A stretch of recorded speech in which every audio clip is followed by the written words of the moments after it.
Santé Magafrique.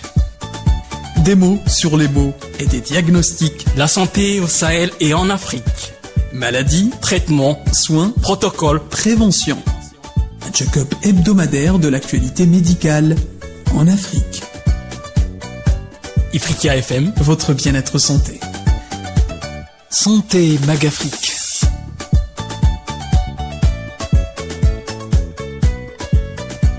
Bonjour l'Afrique, merci de nous rejoindre sur les ondes de Ifriqiya FM. C'est les 26 minutes santé. Vous êtes sur la bonne voie si vous vous posez des questions sanitaires et que vous ne trouvez pas de réponse. En entame Santé Magafrique, présenté par moi Samar Hamadi, accompagné du chef des services de maladies infectieuses, le docteur Ilyas Khamouk. Bonjour docteur, comment ça va et comment va la santé? Bonjour Samar, ça va bien et toi?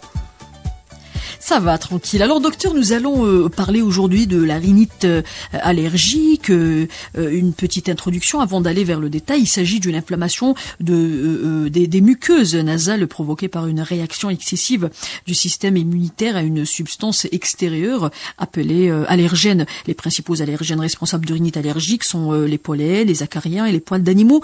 Et nous allons revenir là-dessus en détail. Mais d'abord, dites-nous davantage, docteur, sur la rhinite allergique, c'est quoi ? Alors, comme son nom l'indique, donc il y a rhinite, c'est l'inflammation du rhinopharynx, donc des muqueuses nasales, les muqueuses du nez, et allergique parce que on a une sensibilité anormale, entre parenthèses, à une substance. Donc c'est une allergie qui touche le nez essentiellement. Elle se traduit, on va parler brièvement, elle se traduit d'éternuements à répétition, d'un nez qui coule, des chatouillements dans le nez, des larmoiements, c'est-à-dire on a tendance à avoir des larmes sans être triste, et une irritation des yeux. Le plus souvent, elle est causée par des substances que, comme tu as dit, allergènes. Donc, c'est des substances qui induisent une réaction excessive chez certaines personnes. Et puis, c'est un système immunitaire qui est un peu perturbé. C'est une pathologie très, très fréquente. Hein. On parle de au moins 25% de la population qui fait une rhinite allergique. Et dans cette émission, on va en parler un peu plus, avec plus de détails. Et d'ailleurs, elle occasionne, on parle toujours de la rhinite allergique, elle occasionne une gêne importante pour les individus qui en souffrent. Comment elle se présente? Parlons plutôt des symptômes. Alors, en ce qui concerne les symptômes, il y a deux grands volets. Il y a la rhinite allergique saisonnière, qu'on appelle le rhume des foins, ou la fièvre des foins avant. Et puis, il y a la rhinite persistante, qu'on peut appeler une rhinite chronique. Donc, si on peut commencer par la rhinite saisonnière, c'est la plus fréquente, c'est celle que tout le monde connaît le plus. C'est une rhinite qui survient pendant des saisons, surtout pendant le printemps et l'été.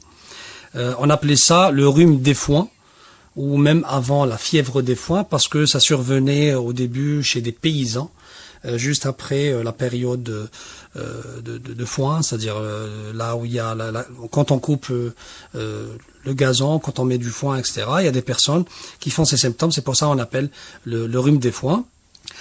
Comme j'ai dit, ça commence généralement au début du printemps, c'est à cause du pollen et des arbres qui sont fréquemment en cause. Tandis qu'au mois de juillet, c'est-à-dire pendant l'été, c'est plutôt les graminées, donc les herbes qu'on trouve dans les prairies, dans le foin, dans le gazon.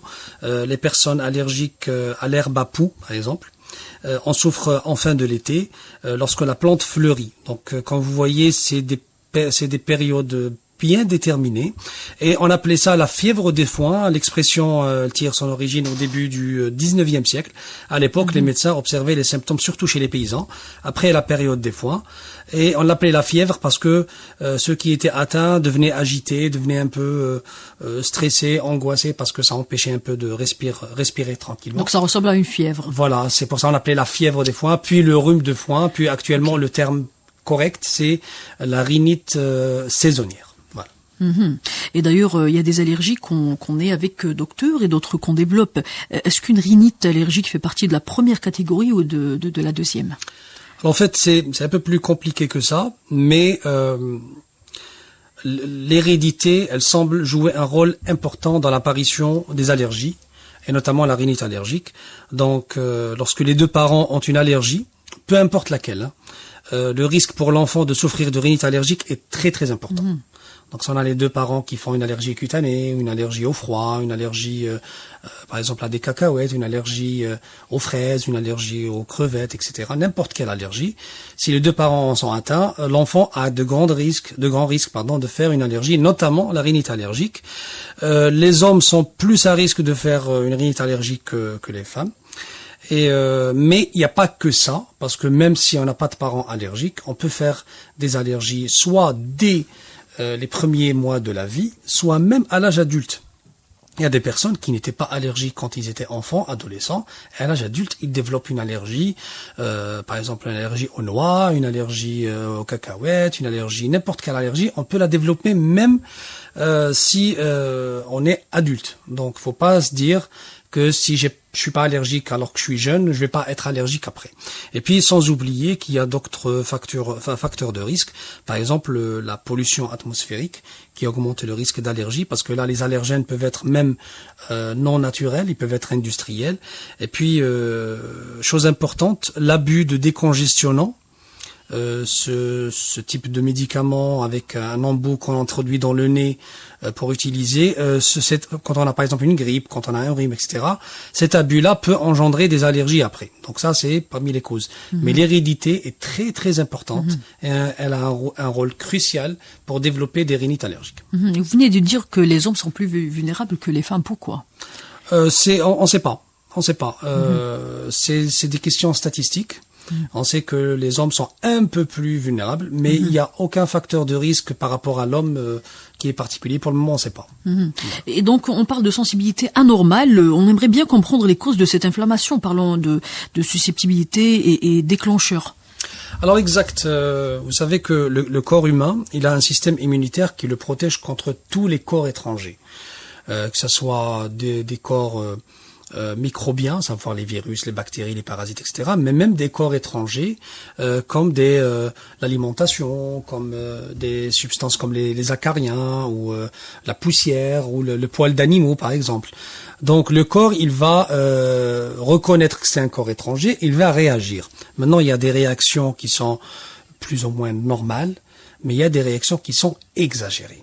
Donc c'est ce qu'on trouve chez les personnes allergiques. Ils ont des réactions exagérées contre certaines substances, ce qu'on appelle après des allergènes. Donc quand cette substance entre dans le corps ou est en contact avec le corps, il faut rappeler qu'il y a des personnes qui ont des allergies aux œufs, qui ont des allergies aux poils d'animaux, qui ont des allergies à certains aliments, voire à plusieurs aliments. Quand cette substance elle rentre dans le corps, le système immunitaire va s'emballer. Donc il va sécréter une substance qu'on appelle l'histamine. L'histamine, cette substance, elle va induire des réactions dans le corps, dont des œdèmes, des vasodilatations des vaisseaux, c'est-à-dire les vaisseaux qui vont augmenter de volume, et puis il y a une hypersécrétion de muqueuse. C'est pour ça que quand on a une rhinite allergique, on a le nez qui coule. Quand on a certaines allergies, on a un larmoiement, on a les yeux, c'est-à-dire on pleure, voilà.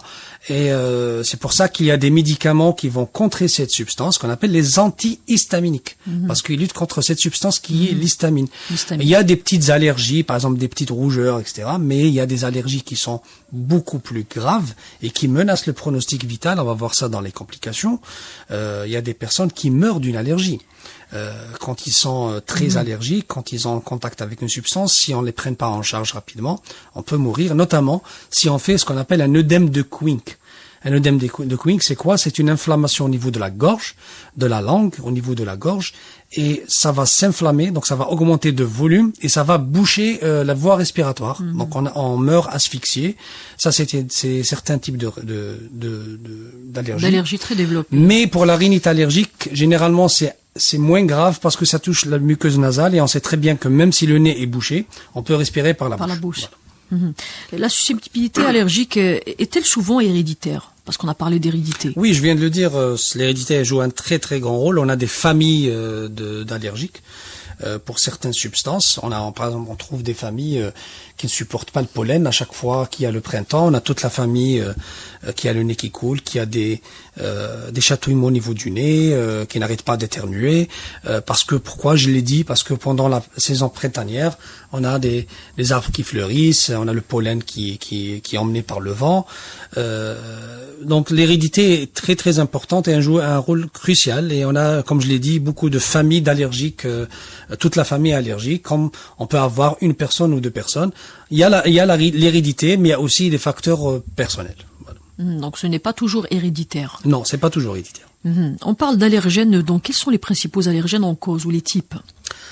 Alors, pour la rhinite, comme j'ai dit, saisonnière, c'est en rapport avec la saison.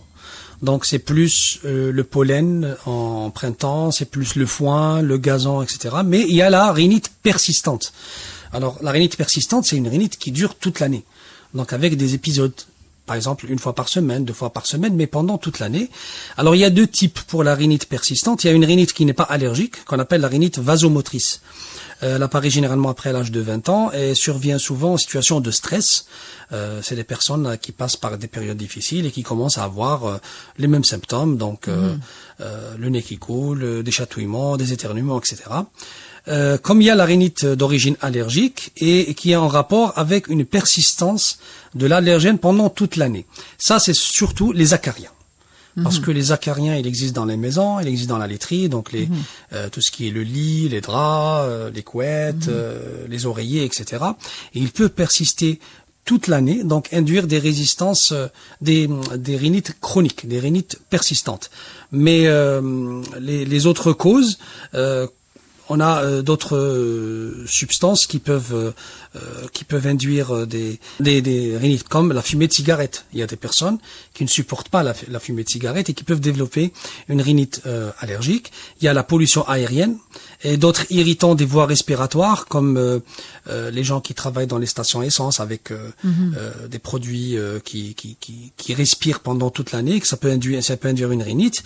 Et puis il y a des médicaments qu'on peut prendre et on développe une rhinite allergique. Donc, comme vous voyez, il y a beaucoup de substances qui peuvent devenir allergènes chez certaines personnes, donc induire une rhinite allergique.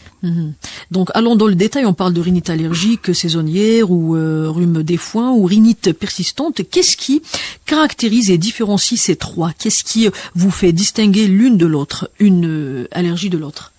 Alors, n'importe quelle personne sur Terre peut développer une allergie. Donc on a des allergies cutanées, quand par exemple on essaye un tel métal qui peut induire un colis par exemple d'un certain métal ou une gourmette, un bracelet, etc. Ça peut induire une réaction cutanée, c'est-à-dire dermatologique.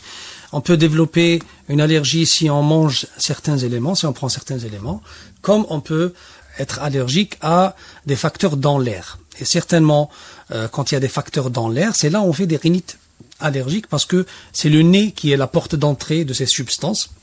Donc automatiquement au niveau du nez, comme j'ai dit, ça induit une réaction un peu exagérée du corps. Donc on peut faire une allergie à n'importe quelle substance. Il y a des personnes malheureusement qui sont allergiques aux œufs. Ils peuvent même pas toucher un œuf, ils peuvent pas consommer des œufs. Et vous savez très bien que les œufs existent partout, dans les gâteaux, dans les pizzas, etc., dans les crêpes, etc. Donc c'est des personnes qui malheureusement ne peuvent plus consommer ce genre d'aliments. Donc il y a des personnes qui sont allergiques mais ne le savent pas. Ils commencent à tousser de temps en temps, ils commencent à avoir le nez qui chatouille un peu. C'est des petites allergies qui sont pas, qui parfois ne nécessitent même pas d'aller chez le médecin parce que ça dure quelques jours, 1 à 2 fois par an. Mais il y a des personnes qui peuvent faire des complications. Donc voilà, il faut. On va voir après quand est-ce qu'il faut consulter, comment diagnostiquer, etc. Mais les allergies, on peut dire que pratiquement toutes les personnes sur Terre sont allergiques au moins à une substance, mais il y a des petites allergies, il y a des allergies plus importantes. Il y a d'autres plus remarquables. J'ai lu rencontrer même des cas où l'enfant même développe ces allergies. Alors comment savoir à un âge très très jeune, chez un enfant de 3 ans par exemple, s'il s'agit d'une rhinite allergique? Alors, quand est-ce qu'il faut consulter? Parce que tout le monde éternue de temps en temps, tout le monde tousse de temps en temps, tout le monde a le nez qui coule de temps en temps. Je parle pas des pathologies infectieuses comme le rhume ou la grippe, etc. Je parle vraiment d'allergie. Il faut consulter chez un médecin si les symptômes sont persistants. Si on éternue pendant plusieurs jours, si on a le nez qui coule pendant plusieurs jours, si on tousse pendant plusieurs jours, il faut consulter. Maintenant, comment on fait le diagnostic? Le diagnostic, il est parfois possible de découvrir l'allergène qui cause, parce que le médecin, il va poser des questions par rapport à la saisonnalité, il va poser des questions par rapport à l'environnement de travail. On peut deviner certains allergènes. Et parfois, on fait ce qu'on appelle des tests cutanés. Donc, c'est l'allergologue, le médecin allergologue spécialiste dans les allergies, qui va piquer la peau du patient avec plusieurs substances qui sont considérées les plus allergènes. Donc, il va faire des piqûres avec un peu de pollen, un peu d'acarien, par certains aliments, etc. On va faire des tests cutanés. Et puis, on va revoir la personne pour voir est-ce qu'elle fait une réaction cutanée à ces piqûres ou pas. Si elle fait une réaction exagérée à telle piqûre, donc on sait que la personne est allergique. Donc c'est là où on va entamer le traitement et surtout la prévention. On va voir ça dans la prévention. Donc c'est comme ça qu'on fait le diagnostic.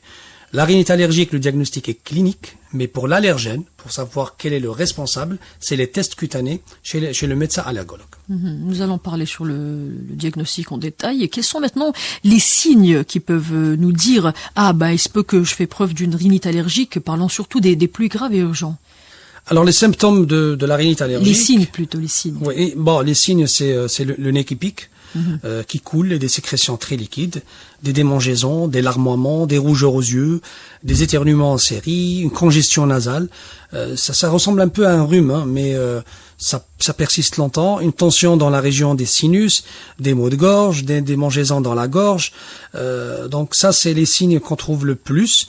Maintenant, par rapport aux complications, généralement, la maladie est assez bénigne. Généralement, la maladie est assez bénigne, mais on peut faire une congestion très très importante. On peut avoir le nez complètement bouché, on n'arrive pas à respirer. On peut éternuer, tousser, et parfois la toux, c'est pas bon quand on tousse beaucoup parce que parfois ça influe sur les poumons, ça influe sur les sinus. Et puis il y a aussi les surinfections. Donc on a une rhinite allergique, on a une inflammation et malheureusement il y a des microbes qui vont se coller à cette allergie, donc on peut surinfecter, avoir des virus, des parasites, des bactéries. Mais si les symptômes sont légers, la rhinite allergique non traitée peut s'aggraver et conduire à une sinusite chronique. Donc on a une inflammation des sinus avec des douleurs très très importantes, avec une sensation de nez bloqué et une rhinite persistante et souvent liée à l'asthme, parce qu'il faut rappeler que l'asthme peut être allergique. Donc on peut faire une maladie allergique, donc avec une rhinite allergique, avec un asthme bronchique d'origine allergique. Et puis chez les enfants, surtout les petits enfants, à force d'avoir une inflammation au niveau du nez, on peut faire une otite. Une otite moyenne, donc une otite infectieuse, parce que vous savez très bien que il y a une communication directe entre le nez et les oreilles. Donc si on a une inflammation continue, une inflammation chronique au niveau du nez, on peut avoir une otite qui peut surinfecter, qui peut induire des complications, surtout chez les enfants. Donc voici pour les complications de la rhinite. Mais bon, en général, c'est une maladie bénigne. C'est une maladie qui est plus reliée à l'inconfort qu'à une vraie gravité sur la santé. D'accord, donc des signes vient le diagnostic, et bien évidemment c'est le travail d'un allergologue. Comment diagnostiquer? Quel examen faut-il faire pour confirmer le diagnostic? Alors le diagnostic clinique, comme je l'ai dit, il est clinique, c'est-à-dire n'importe quel médecin, quand il vous voit larmoyer, le nez qui coule, le nez bouché, on sait que c'est une rhinite allergique. Mais il faut trouver c'est quoi l'origine de la rhinite allergique, quel est l'élément qui déclenche, qui entretient cette allergie. Donc là c'est le travail du médecin allergologue qui va vous faire des tests cutanés pour voir est-ce que vous êtes allergique au pollen, est-ce que vous êtes allergique aux acariens, est-ce que vous êtes allergique aux poils de chat, aux poils de chien. Est-ce que vous avez des allergies multiples? Parce qu'on peut faire des allergies à la fois aux acariens, à la pollution, aux poils de chat, etc. Et c'est le médecin allergologue qui fait le diagnostic étiologique, donc quel est l'allergène responsable, et qui va vous vous donner la procédure de prévention pour vous dire comment il faut diminuer cette allergie en écartant cet allergène. Par exemple, si moi je fais une allergie aux cacahuètes, il faudrait que je m'informe à chaque fois que je vais manger quel est ce plat, est-ce qu'il contient des cacahuètes. Ça c'est très important, surtout quand on mange un plat qu'on connaît pas ou une pâtisserie qu'on connaît pas, on doit demander est-ce que cette pâtisserie ou ce plat contient des cacahuètes. Donc c'est la même chose pour la rhinite allergique. Si on va voir ça dans la prévention, mais c'est le médecin allergologue qui va vous dire vous avez une rhinite allergique, vous êtes allergique au pollen ou aux acariens, etc. Voilà ce qu'il faut faire pour diminuer cette allergie. Et en cas où l'allergie est développée après un certain âge, qu'est-ce qui fait que nous l'avons développée ou qu'est-ce qui nous a rendus vulnérables? Alors ça c'est l'hérédité en premier, on en a parlé. Donc si on a de la famille qui est allergique, on a de fortes chances d'être allergique. Mais il y a aussi l'environnement. Qu'est-ce qui fait que nous l'avons développée? Ça c'est en premier héréditaire. Parce que c'est comme pour les allergies alimentaires, il y a des personnes qui mangent des cacahuètes, ça leur fait jamais aucun mal. Il y a des personnes qui, s'ils mangent une cacahuète, ils vont faire une allergie. Donc l'hérédité est très importante, mais il y a aussi l'atmosphère de travail. Un paysan, il a plus de risques de faire une allergie au foin. Parce que quelqu'un qui vit dans la ville, il n'est pas en contact avec le foin. Pour les zones, par exemple désertiques, où il n'y a pas beaucoup d'arbres, il n'y a pas beaucoup de pollen, on a moins de risques de faire une allergie. Par contre, les personnes qui vivent près d'une forêt, près d'un jardin, ils ont plus de risques de faire une allergie au pollen. Donc voilà les facteurs qui vont dire cette personne va devenir allergique ou celle-là ne va pas le devenir. Donc c'est une atmosphère qui se nourrit. Parlons maintenant de traitement. Que faire? J'imagine que c'est selon le type d'allergie ou la gravité ou la vulnérabilité. Que faut-il faire et que faut-il éviter? Alors pour le traitement, ça dépend des personnes. Il y a des personnes qui le vivent très bien, qui font un épisode par an, quelques jours, ça nécessite pas de traitement. Et puis il y a des personnes qui en souffrent beaucoup, qui nécessitent un traitement plus ou moins lourd. Alors il y a des médicaments, par exemple les antihistaminiques. Les antihistaminiques, comme je l'ai dit que l'histamine, c'est elle qui induit ces manifestations. Donc, c'est des médicaments qui vont bloquer l'histamine, qui vont diminuer l'allergie. Donc, au lieu de faire une grosse allergie très inconfortable, on peut avoir juste un peu le nez qui démange. Donc, ça réduit la crise. Il y a les décongestionnants. C'est des médicaments, c'est des flacons qu'on introduit dans le nez, on met une petite quantité, ça apaise un peu la muqueuse nasale. Mais il faut pas en abuser. Les décongestionnants, ça peut causer d'autres problèmes. Et puis, il y a le rinçage des voies nasales. Ça, c'est très important. C'est très facile à faire. On prend de l'eau salée ou du sérum salé, du sérum physiologique, et on rince plusieurs fois la muqueuse nasale. Ça apaise le nez, mais aussi ça élimine un peu l'allergène au niveau du nez. Ça, c'est assez facile et assez simple, voilà. Et puis, il y a les corticoïdes, que ce soit par la voie nasale, donc c'est des petits étuis qu'on met dans le nez et on appuie et on a des petites doses de corticoïdes dans le nez, ça apaise le nez, sauf que si on en abuse, ça va induire une altération au niveau des muqueuses, une sécheresse, une altération au niveau de la cloison nasale. La cloison nasale, c'est le cartilage qui sépare les deux narines. Et ça peut même, chez certaines personnes, ça va manger toute la cloison nasale, ça va la détruire. C'est comme les gens qui prennent de la cocaïne, c'est la même chose. Donc il faut pas prendre ce genre de médicaments sans avis médical. Et puis il y a les corticoïdes par voie générale, que ce soit par des comprimés ou par des injections, mais ça c'est pour les allergies très graves, que ce soit rhinite ou autre. Ça c'est vraiment pour les cas extrêmes. Donc voici pour le traitement. Et puis il y a la chirurgie dans des cas vraiment très très poussés. Avancé, on a le nez qui est complètement bouché avec développement de fibrose, etc. C'est en dernier lieu. Donc ça c'est pour le traitement. Bon, on va voir pour la prévention pour le dernier. Et justement, parlez-nous, docteur, des mesures préventives. Comment éviter une rhinite allergique? Alors, on peut pas éviter, si on est allergique, on peut pas éviter d'être allergique parce que c'est dans les gènes, c'est souvent surtout quand c'est héréditaire, oui. Surtout quand c'est héréditaire. Maintenant, ce qu'on peut faire, c'est diagnostiquer quelle est l'origine de notre allergie et faire en sorte de diminuer l'exposition. Par exemple, si on est allergique au pollen, aux moisissures, il faut ventiler dans la maison. il faut ça c'est l'air est l'ennemi des moisissures, l'air est l'ennemi des pollens. Donc il faut vraiment aérer, souvent changer de literie, de tout ce qui est oreiller, tout ce qui est drap, etc. Pour les acariens, il faut laver fréquemment la literie avec des températures assez élevées, au moins 54 degrés. Recouvrir les matelas d'une housse anti-acarien, ça existe. Ça empêche un peu les acariens de se coller. Pour les animaux, malheureusement, si on est allergique au chat, donc on peut pas prendre en charge un chat, on peut pas, c'est-à-dire s'en occuper. Pour les aliments, comme je l'ai dit, il faut poser des questions toujours. Si on est allergique aux noix, il faut éviter bien sûr de consommer des noix. Maintenant, il y a ce qu'on appelle la désensibilisation qui est faite par le médecin allergologue. Quand il fait le diagnostic de cet allergène-là, il va vous faire des petites piqûres pour essayer de diminuer votre réaction. Donc on va donner des doses de plus en plus importantes de cet allergène pour que le corps s'adapte à cet allergène. Il va pas réagir d'une manière exagérée. Ça prend du temps, quelques semaines au moins, mais c'est généralement efficace si on est allergique à tel aliment ou tel allergène. Voilà. Merci docteur pour ces explications, pour ces informations.